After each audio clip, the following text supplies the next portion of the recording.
Farmer uncovers strange rock formation that scientists are struggling to explain.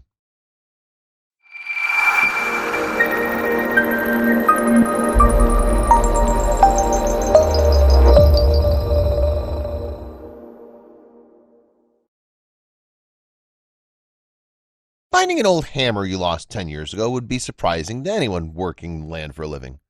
But in the case of Argentinian farmer Juan de Dios Sota, he stumbled across something even wilder. After noticing an unusually large lump jutting out of the earth, his life changed instantly. Soon enough, his farm was overrun with scientists just dying for a glimpse of his once-in-a-lifetime find.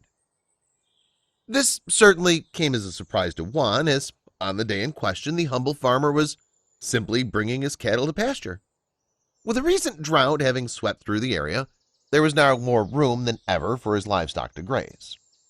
Even so, Juan's cattle were particularly drawn to the riverbeds of the Vallamanca. While normally flooded with abundant rainwaters, the beds of the small stream now stood cracked and desert dry. But as Juan shepherded his livestock along the riverbed, he nearly tripped over a strange lump in the dirt. Juan just assumed he'd bumped into a rock. That is, until he decided to take a closer look. The rock was covered in a distinct organic pattern, almost as if it had once belonged to some kind of living being. With this inkling in mind, Juan knew this wasn't something to keep to himself. A team of local archaeologists quickly arrived on the scene, whereupon they made a second startling discovery. Whatever this creature was, it seemed to have had some company. Alongside the first mass, the archaeologist unearthed a second object, this one bigger than the last. This led the team to further excavate the riverbank, and boy, were they happy they did so. 4 of the large shell-like objects emerged from the dirt, and at first sight the archaeologist couldn't help but feel that these strange masses belonged to a group of creatures some people even keep as pets. Tortoises.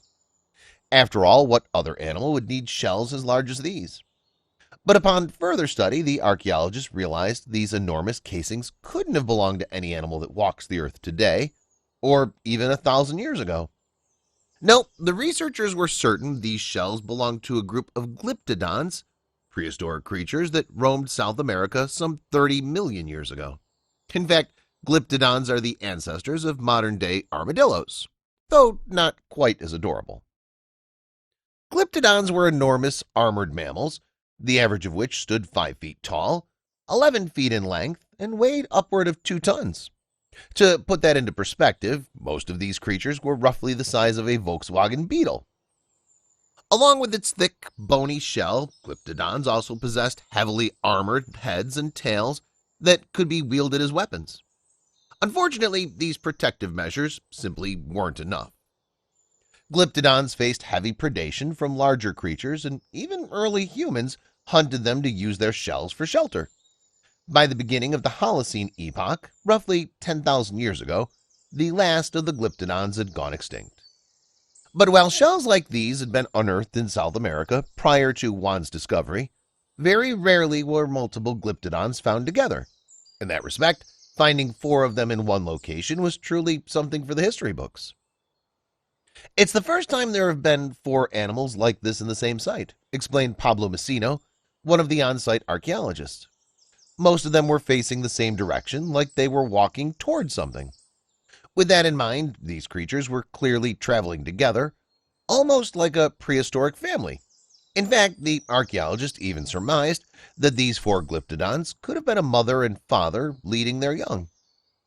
Not only did this open up the possibility of a familial hierarchy existing amongst these creatures, but it also called into question whether sexual dimorphism played a role in their development. Given that the fossilized shells varied in size, it's very possible that gender determined how big a glyptodon could grow.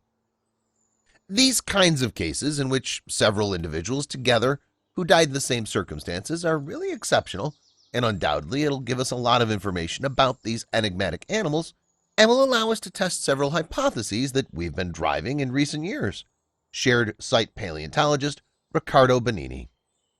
Benini and his team worked diligently to completely excavate the glyptodon remains, as actually moving the 1,000-pound shells will require another round of intense effort. But once the family of 4 is ready to roll, big plans have already been set for them. The Glyptodons will be transported to the Institute of Archaeological and Paleontological Investigations of the Pampa Quaternary for examination and DNA testing. Researchers hope that further study will reveal additional insight into their lives, including their sex, exact age, and cause of death. Please share this with your friends and family.